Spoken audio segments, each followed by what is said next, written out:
Здраво дечки, јас сум Кирил и ова е нашата 23-та епизода. Денес ја возиме новата Hyundai Elantra.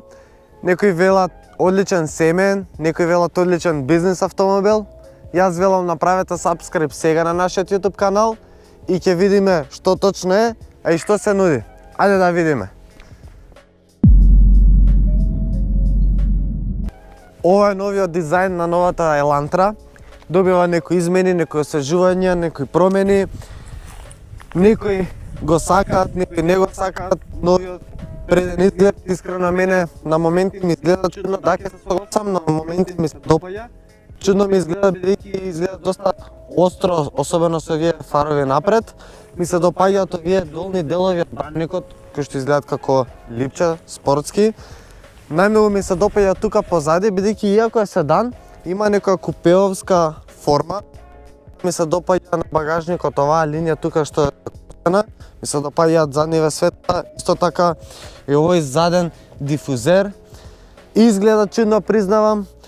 Оваа камера тука, бидејќи не е скриена над табличката или на некој друго место, но е многу прегледна, но тоа ќе го збориме малку подоцна. Поради овој купеовски дизајн и кога што приметувате малце задниот дел е издигнат, се намалува прегледноста, но повторно ќе кажам, тоа ќе го видиме малку подоцна. Сега ќе се задржам на багажникот, бидејќи нуди 420 литри, што е одлична големина. За жал немате тука копче, типично за Hyundai. Имате копче од натре се отвара или од ова копче на клуча, што сега ќе го видиме. Зашто јас не успеам ова да го направам? Аха, треба да се задржи малце повеќе. Добро. Ова е багажникот. Дојде да го видиме поубаво.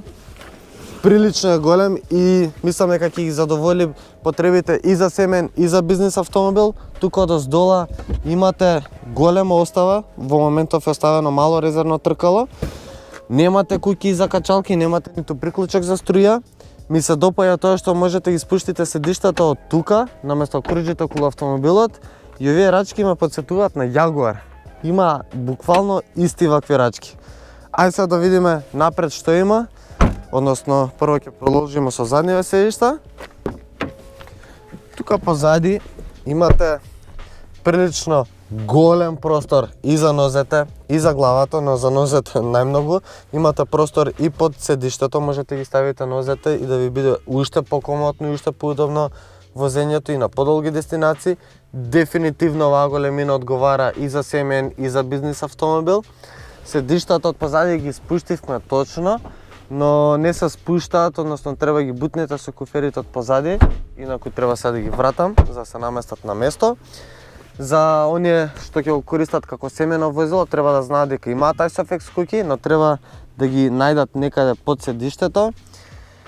Многу ми се допаѓа тоа што вратите се доста големи и прилично широко се отварат, па тоа го леснува поставувањето на детското седиште. Само внимавајте, на крајот се многу остри вративе. Внимавајте кога ќе излегувате и влегувате.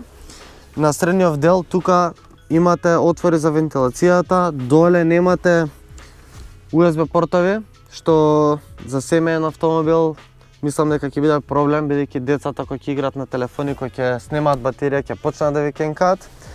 Тука инаку имате многу низок тунел, широк е точно, но кој ќе дојдете можете да ги ставите нозете од страна и да не се пречите со другите двајца патника, или да ги ставите горе и да имате уште поудобно седење сите тројца.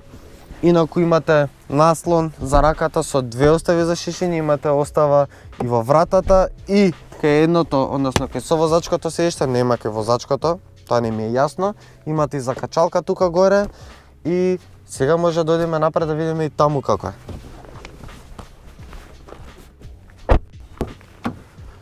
Тука напред е исто така многу удобно, имате многу простор, добра е возачката положба, ми се допаѓаат седиштата, цврсто ве држат и во кривини, особено со овие големи странични потпори.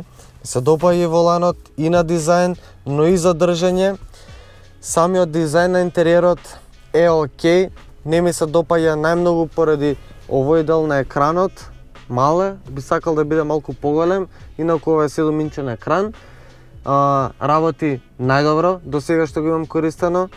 Пробав буквално да го да го расипам, ама многу респонзивен, одговара секогаш на сите ваши потреби.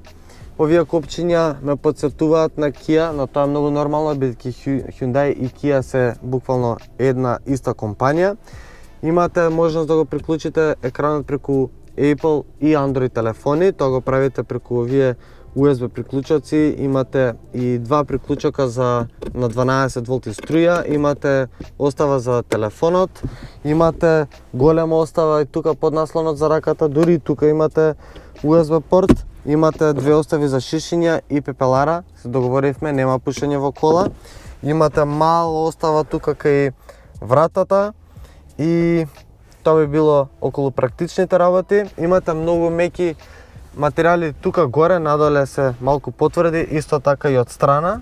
За бизнес автомобил би сакал да бидат и тие меки, за семеен автомобил ми се окей. Ми се допаѓаат малиот број на копчиња, што помагаат и за бизнес и за семеен автомобил, попрактични, пофункционални се. Не можам да разберам една работа, зошто е поставен фейк карбон на оваа пластика и кај инструмент таблава. Не треба ниту за бизнес, ниту за семеен автомобил. Буквално не ја разбирам и не ми се допаѓа. Сега да почнеме да се возиме, за видиме каква вожња има. Ајде!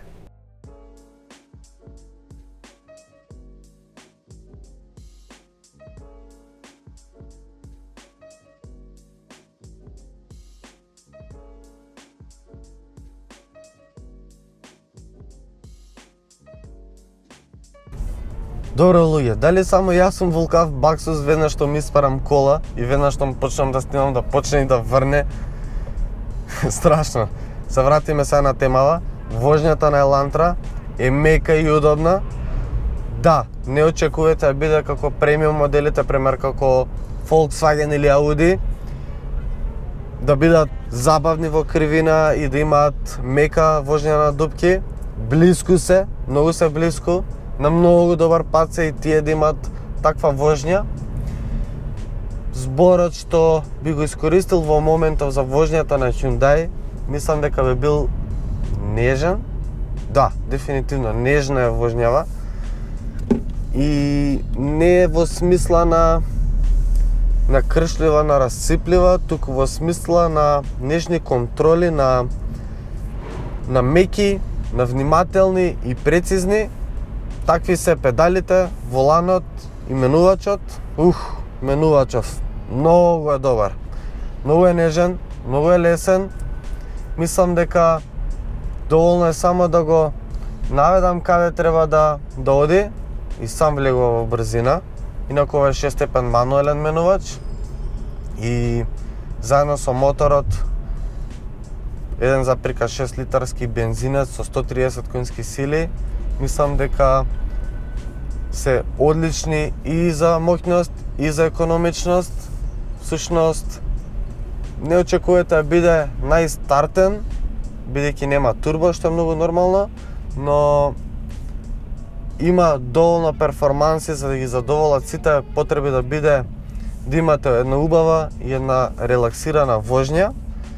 Потрошувачката се движи од 7 до 8 литри, што е многу добра потрошувачка, но со многу внимателно возење можете да спуштите до 6 литра, што е одлично. Така да едно големо браво за Hyundai, и што едно многу големо браво и за изолацијата, бидејќи речиси да не се чувства никаква буча од надвор и моторот буквално не се чувства дека работи. Во место кога сте, мислите дека е изгаснат. Така да браво, уште едно многу големо браво за Hyundai. Уште пред да се одјавам, би спомнал уште околу опременоста. Ова е премиум ниво на опременост, едно од повисоките, поубавите. Имате сензори за дожд, имате LED светла, имате Hill Assist, паркинг сензори напред и позади, екранчево што го видовме пред малку, паркинг камера.